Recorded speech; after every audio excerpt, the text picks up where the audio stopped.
guys. It's nice that you guys are all able to be together. Must be nice. We're all too far away from each other. Yeah.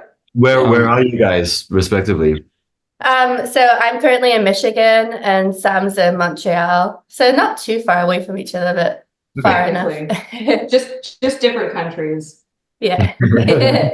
For Conquer Divide, we're from different geographic regions as well, but you guys are from France, Venezuela, New Zealand. Is that where, like, do any of you still live in those respective countries, or and like you're just together right now, or do you all live in the same place now, and like how does that work for Calva Louise? Yeah, so we all live together in the same little town.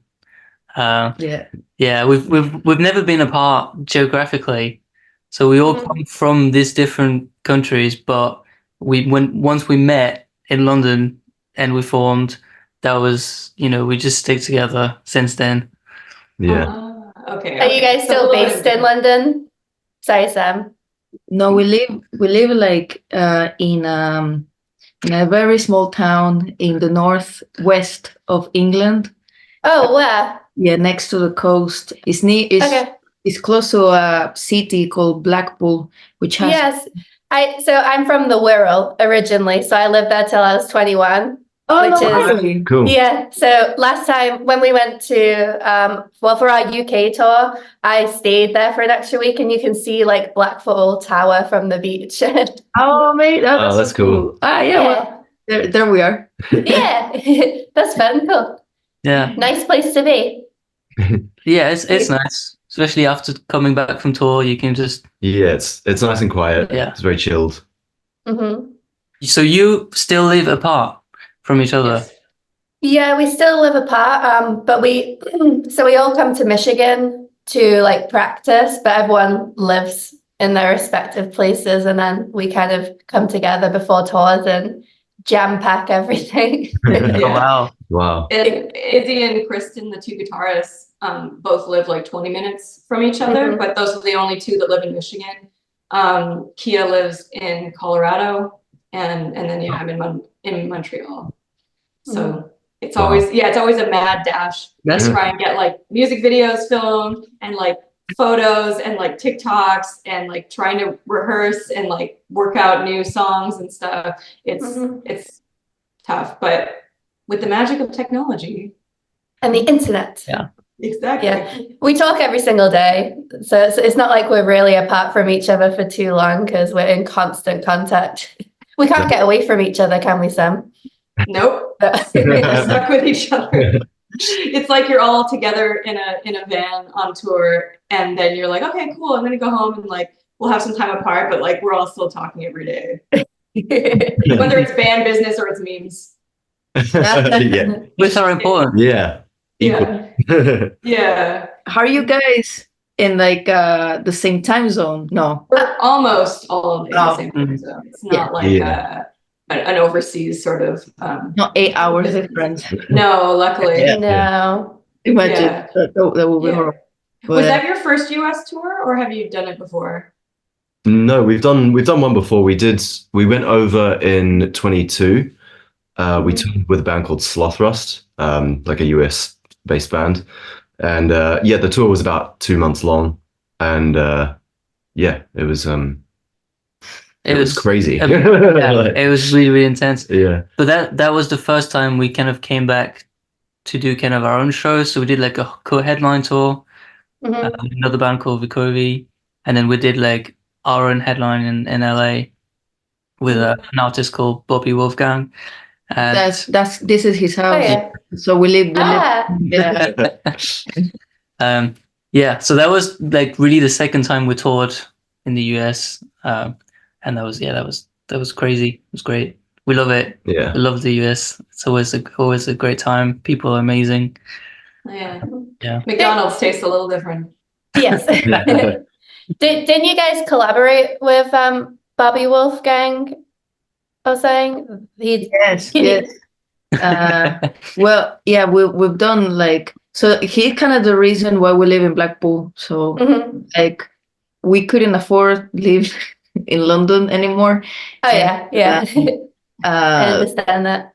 and then so he was like, just move up north, and just Yay. we moved in his dad's house. Ben lives with his dad's friend, like 5 minutes down the road.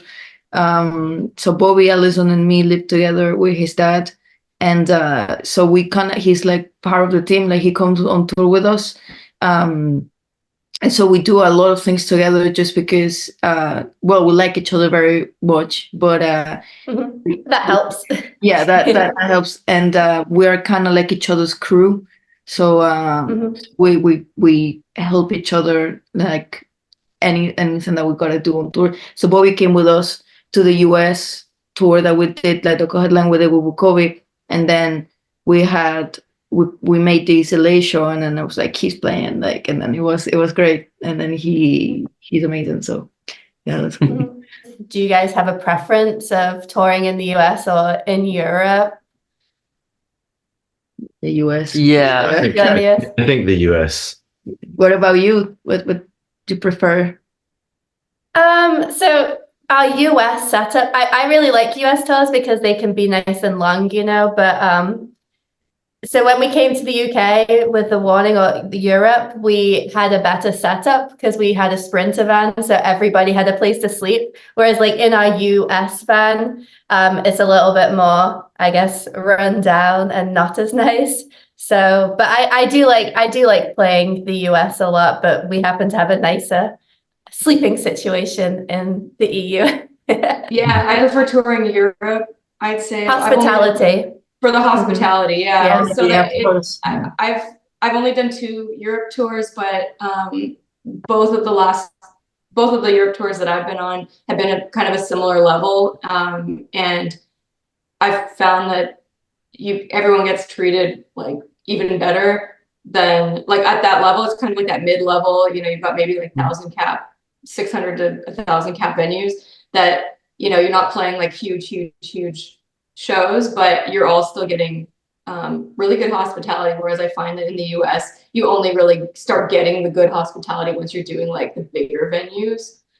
So I would take that. But I missed our trailer. I missed our US trailer. Yes, We were in Europe and the UK because the trailers are too small there. It's like more regulations for trailers, I think. I remember when we first landed in Europe, I got picked up by our driver with the van and trailer setup. I like pulled up and the trailer was so small, and I was like, how is everything gonna fit in here? I don't know. I think the dimensions of a trailer at home is like 14 by 9 or something, isn't it, Sam? Like that? Like 14 feet by 9 feet wide. It's a big trailer, and we have a closet in there. So Oh wow. It's bougie, but our van is not bougie. It's just our trailer. Can I just add that this trailer is like this isn't just like a closet, like a storage closet. It's like the front of the trailer is separate from the rest of like the trailer where you store everything, like all the instruments. But the front of the trailer, it's like there's a changing room in it with like a curtain. There's like shoe racks. Everything's labeled with our names. We've also got our own shelves to put like our suitcases and luggage and hooks to hang your towels and whatever. And also there's a bunch of like plastic plants and like live, love, love. we just troll everybody. So that's just, it's pretty sick. Wow, yeah, that sounds amazing. Yeah, that does sound cool. Yeah, we have to rent because at the moment we don't even have a car. No. Honestly, I feel like renting is also good because every single time we come back from tour, we have to take our van and our trailer to the mechanic, and then that's a really big fee on top of everything, you know? So it's kind of like pick your poison, like either pay to rent or have your own and then have to bother about, you know, storing it and stuff like that. It's just, you know, it's hard. How about you guys' writing process? What's the process for you?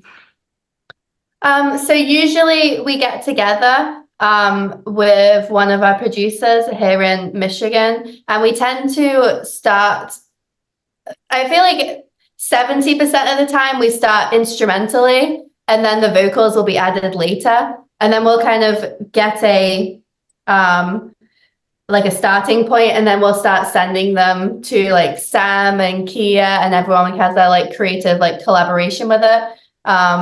But sometimes with a couple of our songs, the guitarist Kristen, she'll actually write it with just acoustic guitar and singing, and then we'll like make it a rock song after that, which is always interesting hearing like the original after that. But That's really cool. Like Only Girl. Yeah. Only Girl was originally acoustic. And when I first Yeah. heard it, I'm like, this needs to be like a full band, like rock ballad. And then it's like, oh, don't you worry, it's coming. And yeah, it was the same with What's Left Inside as well for the first album, Sam, I think. Like it was completed just as an acoustic song. And then but it's quite funny actually, because on our album we actually have some songs that kind of had like multiple stages. So we wrote all the instruments and then we wrote the vocals, and then we sat with it too long and then hated the instruments. So then we completely rewrote the instruments from what the vocals were doing. So that's like a weird thing that sometimes happens as well. Oh, that's cool though. That's like whatever serves the song the best. Mm-hmm. Yeah, and with the second album as well, we were doing we worked with a couple of co-writers, which is quite fun as well. That was a nice experience. Yeah, That's it's cool. good. It's so important too to be able to like get past your own ego as well. Like there's the whole sunk cost fallacy, which I think really puts, I don't know, it doesn't ruin bands, but it can stall bands, because you think, oh, we've already put so much time into this, we've already finished this song, and then you get kind of annoyed when it's like, well, we need to maybe rewrite it. And then there's, you know, if you have someone in the band or the whole band is like, well, we put too much time into this already, let's just release it, or let's not release it at all because we don't like it anymore, versus, hey, we could, like, most of this is good, it's just that we need to kind of rewrite it. And so I think it's so important to be able to get past that. actually, going off that, one question I do have for you guys is, do you guys have like dozens and dozens of songs that you don't have released that do you have like a bunch of, I guess, like B-sides or like songs that you've started and then you've kind of quit doing, or do you guys like sit with songs until they're completed? Well, yeah, it's a What do question. you do? Yeah. It's a question of time more than anything, because like it's so the way we do things, it's because we're very poor. We're like so we're very lucky to have like good people that we work with. Like we got a friend, a producer, he's a drum and bass producer from Italy, and also we work like recently we started working, but like it's not working in the terms of like it's a higher thing. Like it's we got like this friend from a super band, and then he just met us through TikTok, and then he was like, I'll help you out. And so the process is kind of like for all this new stuff. Before it was just me with the laptop, I get the stems and I said, Alison, please do your thing. And then he would be in the kitchen recording the bass, and then you know, then I tell Ben, well, like, is this playable for you, like the drums and stuff? And then we would go for it. Here goes, record cymbals, like snare, like all this kind of stuff in the kind of garage place, like where we rehearse. And then we have all the stems and give them, I bounce everything, like record my vocals, bounce everything, and then get it to our friend to mix it. That's how we did our mixtape. So it was, everything was like that, very kind of this, but because that process, it's all done, like it takes so long to just get that process done. And my laptop is like, you want to kill me, like that kind of vibe. Yeah. Like, so I would do songs like, okay, everything is in a rush all the time, kind of like, okay, we're leaving now. So for like on the tour in the US, I was mixing songs through WhatsApp with our friend from Pendleton. Like he was like, he's so nice, because the process is so strange, because it's like what serves the song, and at the same time what can we afford? But like he's doing it for free. Like he was just like, no, I want to like like get you some producer points or like a lot of things like that. And he's so nice, you know. But well, your stuff sounds great. Like it doesn't sound like, well, especially like the music videos. It doesn't sound low budget. So you guys are doing a really good job with that. Yeah. You know? Oh yeah, I was gonna say for the music videos. I mean, I know that you learn how to use like Unreal Engine and stuff like that. Like I imagine, like, did you the first time that you tried where you're like, okay, we're gonna record like green screen or whatever, and I'm gonna try and see if I can put my skills to use. Like, did you? Like, how was the first time doing that with an actual music video? Like, would you say that it was a success right away, or was it kind of like, oh, I got to go back and like relearn how to do this? both, because it's I mean, it's time, like the time consuming, I mean, I barely sleep to trying to get like these things, like to learn them. I mean, thanks to YouTube and Google and, you know, like internet and things like that. Great information is there. Reddit saves me so much. I was like, why is this not working? But it, like every time we go do videos, it's all kind of, we don't know how it's gonna, well, we don't know, but we have to do it. There's no time, like we don't have time, there's a deadline. It's always like that. And for the green screen, well, I started with my phone, like, and with Alison, like, please, like, we need to experiment and buy these green sheets and see what we can do with them. And then little by little we have a friend that has the studio with like a green screen, and we got funding to go there and record, because that studio is like, that's expensive.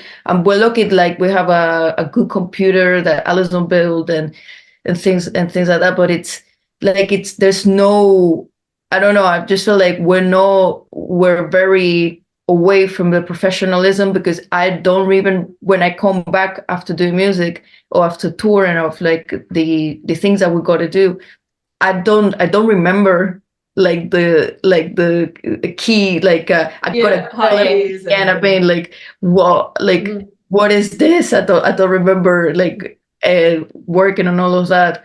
But I mean, it's about the results. So like, so like it's all very difficult, but you know, it's doable. Like it's no, and the thing is that I decided to do videos because nobody wanted to do the videos for us. So, you know, either not have video or not have something, you know, like that you like. CGI and things like that is just it's too much money. And again, yeah, technology has allowed it for us to, you know, Unreal Engine is free, like, you know, Blender is free. It's the amount of YouTube tutorials, it's especially for Blender. So I mean, it's just it's like, are you up for, you know, waking up at 4 a.m, you know, like learning, you know, like and doing it and doing music at the same time. That's the only thing that it's very cool. Very cool. Yeah, and it gives you complete creative control of like what you're doing as well, you know, because we go through the same thing as well, that we're on a time crunch for everything. And then I feel like in the past with music videos, even though I love like a lot of our music videos, sometimes you don't have time to make the edits. Like we could ask for like more edits, like, oh, can we change this? And it's like, well, we're out of time, you know, so tough. You have to deal with it how it is, you know? Yeah, because you care the most about your things, about like what the art you produce. So when you have people that they're really nice, but they are working on a clock, like this is a job, then you know, like if you don't have the money to extend that or whatever, it is how it is. So which sometimes, you know, like it's good because as you're away from it, oh yeah, okay, cool, move on. But but if you're in control of like doing all the changes possible, making it, you know, that's gonna be your vision. I mean, that's the thing that costs everything, like that, to put it. But I mean, I'm not happy with our results either. Like in terms of, I wish, you know, we had more time and more team, but Yeah. it gets, you know, once you do one thing and then that opens for another thing, and so you know, you gotta keep moving. So Yeah. I mean, that being said, I imagine it's hard to balance like music with just like the rest of your life. Like, is it pretty much just like sun up to sundown, you're pretty much working on music, or are you able to still have like you time where you can just like shut your brain off for 5 minutes, or that's like that just doesn't happen? no, No. no, that's it's It's a bit like what unfortunate. other life? There's no other life. I mean, I don't do holidays. It's a bit sad for that, but you know, like I mean, I always feel like I'd rather be doing this than, you know, maybe, you know, doing a job in Venezuela or something, you know, like it's still pretty, you know, it's pretty cool, but you know, how about you guys? How do you have like sometimes, you know, where like you're like can chill and I feel like because we are all far apart from each other, we do have that time when we're not touring and when we don't have like a set schedule. Like right now is actually, I guess, not like off time, but we're in between touring, so we have a little bit more time to ourselves. But like I said, we're always in contact with each other. There's always a list of the list of stuff of band stuff, I guess, is never finished. We've always got something never we're ends. working on, you know. Yeah, like we've got a Patreon, for example. Izzy's been really good nice. at staying on top of that. And I don't know, like, I mean, normally I take care of like all the TikToks and reels and stuff like that, but it's just been like really frustrating lately, mostly with TikTok, because for some reason they've decided that like anytime we post like us lip syncing to our own music, it's spam. So really been like just struggling there, but that's a whole other thing. And Oh yeah, the TikTok, yeah. Sometimes you love it, and sometimes you're like, ah. yeah, That's I a dick. know. Yeah, in terms of balancing though, it's like, I mean, I work a full-time, like quote unquote corporate job, but I work for Dromio, so it doesn't feel like a corporate job because yeah, so I do marketing. Cool. And That's Kristen great works to as have. an ICU nurse sometimes. That's so. Yeah, That's we all have day jobs, Yeah, unfortunately. yeah. Izzy's day job is a full-time teacher. Yeah, that's true. Wow. I teach music. I teach music, and so I don't teach that many hours in the day, but it's music based. I used to bartend, and actually I quite enjoy bartending, but it was a bit soul sucking when you're wanting to do music stuff. So I was like, you know what? I'm just gonna have to do something in music, and I started teaching kids guitar and ukulele, and it's fun. You know? that's nice. That's very cool. I feel like when I was like 18 or like 17, I was like, no way, I'm never going to be a teacher. But it's actually quite fun. It's quite rewarding. Yeah, like you get like my dad's a guitar teacher, and I see sometimes. Well, I mean, he gets like students to come to where he lives, and it's super cool. Like he always tells me about like, oh, they want to play this song. Do you know this? Do you know that? Like, and you discover like kids are listening to it. Yeah, and it's just, you know, it's nice seeing other people grow. Even and it's nice as well because not everybody wants to do what we do. They just want to like play guitar for fun or whatever as a hobby. So it's nice to help people with that, you know. Yeah, no, that's cool. So you can get to enjoy it without like the stress of like being, you know, of doing what we do. Being in the industry. Are you planning to come into Europe soon? No, well, Again, not so. well. Yeah. Like- Yeah. It just got moved to January 2025.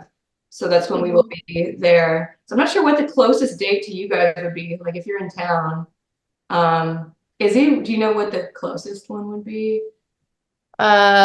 Probably Manchester, I imagine.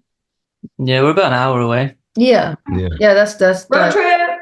Yeah, I mean, it's I mean, like people in the US drive Manchester. backwards to shows. Yeah, crazy. they're crazy. Yeah. I'm more than 30 minutes. I'm like, ugh. It's so funny actually, because I remember when we were in the UK doing the tour, The Warning, a lot of the shows were like 2 hours from each other, and people would like complain like, this show is sold out, I so want to see you guys, and I'd be like, come to this show instead, and they're like, no, that's too far. It's like, it's a 2-hour train ride. I can't. Yeah, we're literally having that discussion with somebody in the US. Like, yeah, people like they do the effort. It's crazy. Yeah, Like, they really, they book like plane. Yeah. Do you know, like Yeah. it's and it was kind of like and people are well in the US most of the people were like super thankful. They said thank you for coming like to us, like and we're like, what? No, thank you for Yeah, thanks for coming to the show. yeah. It's like they drove longer than the flight from the UK to the US, and then they were like, just no, of course we had to make the trip, like Yeah. you guys are coming all the way. Are we related or no it or something like it? And some people do a few states as well. Like there was one person that did 4 states, like like surrounding. Yeah, each other. They just follow the shows. I love these people. Yeah. And we just came off tour with Avatar, and there was 2 girls that were there for the entire tour, and it wasn't too long of a tour, it was 2 weeks, but they were there every single day, and we'd always be like, drive safe, guys, and we do it every day, and they would make like the 7-hour drives with us. Yeah, like they were on tour, and so drive safe, hope everything goes well, blah blah blah. And then and then we'd see them in line the next day, and we're like, hey, what's up? Yeah, I always give like if people like come to multiple shows and then drive and then do all the effort, they all get free merch. I'm gonna I try to sneak it and be like, no. Yeah, people put in a lot of effort. It's really, it kind of makes it, those people I feel make it all worthwhile, because I'm sure you guys can understand like the frustrations of being on tour as well, and like you get in like a bad mood because of little things, and then people like that like just put you in a good mood. You're like, you know what, this isn't so bad, this is great. Yeah, no, absolutely. Yeah, sometimes especially during the day, because I mean touring is long days, obviously, like as you know, everything accumulates during the day with the travel and then the sound check, and then you don't eat well, blah blah, and then at the end of the day, literally when the people are here and you're performing, you're like, all right, cool, I guess that's worth it, let's do it again tomorrow. But then you forget tomorrow until you play the next day. You're like, actually this is good, and it's like a cycle of like ups and downs. Yeah, it's crazy how like those kind of energy feed you into your kind of, you want to give up everything and be like, this is not worth it, and then somebody's really nice to you, brings you a cookie, and you're like, yeah, it is worth it. It's just little things that remind you why you love doing this. It's like, why am I doing this again? Like for me, it's like as soon as there's like 2 moments. One is as soon as we start our set, and then the other moment is like right after we go to merch, even though I'm not usually at merch right away because I have to take down all my drums and stuff, but I think, I don't know if Izzy agrees, but it's like as soon as you get there and there's like a line of people and they're all just so excited, and like they've enjoyed the set, and like they just want to tell you like how your music has affected them and like touched them. I think that's just so cool, and it's like that makes any problems worth it for me. I think they said it well. It's like they feed you the energy, Yeah, they do. And cookies sometimes. Yeah, and Red Bull helps as well. I just love like the little like kind of, we got like some really nice gifts on tour, so yeah, we got a box of cookies, and they were delicious, and then they were not just delicious, they were like each package in this individual sleeve with a print of the band's logo on it. What? Awesome. It was That's so cool. They were insanely good. It was insanely cute, and like we got like a painting, like an amazing made, like I was like, wow, this is a portrait, like it was so good. I got it here. I have it in my laptop case. Somebody did this. Whoa, that's sick. The lighting on that's amazing. Yeah, I mean, she's amazing. Like it's insane. So like little things like that, like that, like we get on tour and we're like, no, we need to give you more, and then they get But I talk so much with the people after the show that I always feel kind of like, no, we're gonna get kicked out. Yeah, we usually speaking to people until security just removes everything. Yeah, the security just standing there like, Yeah. come on, guys. Oh, do you remember Izzy in Cologne at that one venue where they're like using that like caution tape to like move everyone forward? And like slowly it got more and more. It's like if you've ever played like Fortnite or something and it's just like it's closing in. Oh wow. The storm's closing in. They were herding. Yeah, they were herding. Oh Yeah. no! Oh my god! Slowly towards the door with this caution tape, and people are trying to like we're all talking to people and yeah. We just try and say like they're with us, even if they're not. You know, just like they're with us, they can stay. Yeah. Yeah, I mean they gotta go home at one point. Yeah. I was kinda like, yeah, we had the last show. No, we did the LA show first, the LA like headline show like we've done, and then it was really nice. But there was a lot of people that came from Mexico and things like that, and I was like, come meet us at the merch, and then it was an hour of like meeting people, and everybody's so nice, of like, can we take a picture? And I was like, of course you can. And but the securities were they were from Latin America, so they were one was security. She talked to me in Spanish. She was like, "You can stay. It's all good." Like, and I was like, "I'm really sorry. I'm really sorry." They were so chill. Yeah. They were like, They took some pics like some little merch like that. But they were the nicest security ever. Like they were waiting like. Listening and it was kind of like take your time, it's all good. And like the queue was like from the merch table to like right to the back of the venue, and like then on That's so sick. it went around, and then people after they came to meet us, they would like go back and join the queue again. Yeah, so and like became twice. Double dipping. Yeah. That's so Yeah. I mean, I was kind of like, I was in shock that, like people do that like more in the US, way more than in the UK for sure. And we didn't have we were in the merch, but we didn't have much merch as well. So we had like some CDs. So we were just like, we got nothing. You could just like sign something random. Wait, what is the weirdest thing you've ever signed? Or the most random thing you've ever signed? Oof. Playing card? Yeah, we signed a playing card. That guy sent us a playing card at the venue. A playing card? Yeah, a playing card. Yeah, a playing card. Yeah. Yes. To sign because it's like a thing. He collects band signatures on playing cards. Oh, I don't know. cool. I mean, like a collection. That's kind of cool. Yeah. But I want to know you. I feel like there is a good story. Yeah. On our tour with Electric Callboy, we signed somebody's fake leg. Oh. It's an amputee or something, and he had like a prosthetic leg. He put it on the table. He just like he just put his leg up. He's like, so. I was like, what? I didn't expect to see it. I was like, and he just comes up and he's got his prosthetic leg, and it was like a really nice like fiberglass like, black. Oh no! I mean, I was like, this is expensive. We destroyed the value of it by signing it. No, you gave him more value. Yeah, to like you augmented it. Like he'll be like, haha, I got it. That's meaningful though. Yeah, that's meaningful. That was really cool, actually.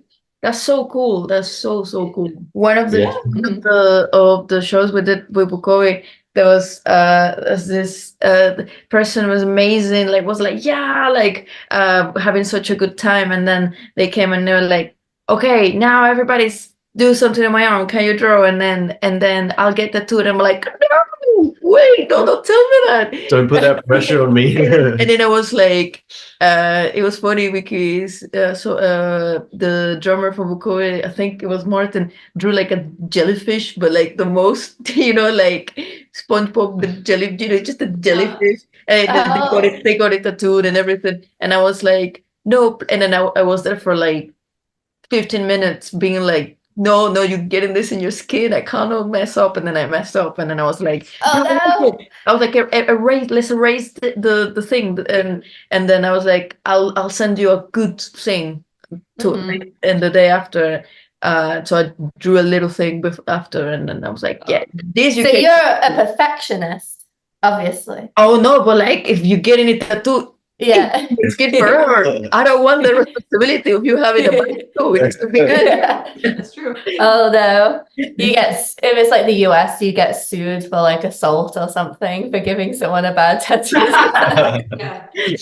Imagine you were a bad artist. What you told me you could You asked me to do it. Yeah, it's so funny because I'm like, yeah, I can draw, and then they do a fucking horrible thing, and I was like, no, you can't. And me myself, like, I was like, I'm so sorry, and I was like trying to remove it. Even times when people ask you to sign, and they're like, oh, I'll get it tattoo, and I'm like, no, it's a horrible signature. Don't do it. Yeah, now you have to have a like a pro signature, like professionally designed signature. Oh no, not mine. So it's I feel perfect like, every time. yeah, I feel like out of all of our signatures, like mine looks like the least like a signature. Like I feel like It's Kristen's cute. is like nice, but mine's like Izzy. But like anybody could probably forge it. But like everyone else's is like nice cursive. Yours is nice, Sam. But whenever I look at I like like mine. our CDs, Got I'm like, drumsticks in it. I'm like reading like Sam, Kia, Kristen, Izzy. Like a caveman or something. I love that. I think I have the worst signature of the three of us. No, you don't. You always do a little heart. I do. Yeah, you do heart do Yeah, makes- I do a heart too. Yeah. I was No, like, Izzy, love. Yes, but that's Mhm. that's it. I love musicians. I think we can understand each other's struggles very well. I feel like most people like I don't know, like in terms of knowing what it is to tour and what it is to do like all these stuff that we do.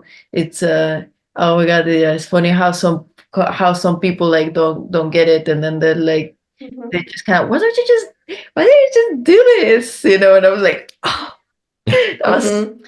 you Yeah, know it's not an easy, it's not to be oh me oh my, but it's not like an easy life, it's a weird life to live. yeah, like there's no routine in a way, Yeah. it's really getting out of like what your normal sleep, your normal, it's like you're not human. Like you're not human. Yeah, like a normal 9 to 5, like someone Yeah. that does a 9 to 5 job can't really comprehend, I guess. Yeah, like we have no social life whatsoever because of doing that. So thanks for being here and talking to us. Yeah. This is our social Yeah. Friends. Yeah, thanks to you as well, making the time, and we understand each other. Yeah, absolutely. Yeah, thanks guys. It was good to meet you guys. Yeah, Yes. great to meet Yeah, you. likewise. Good luck with your Nice meeting you. new release. Thank And Hopefully our paths will cross in person at some point. That'd be Yeah, fun, absolutely. you know? That'd be great. Yeah, see you guys. Cool. Yeah. Bye guys. take care. See ya. Bye. Bye.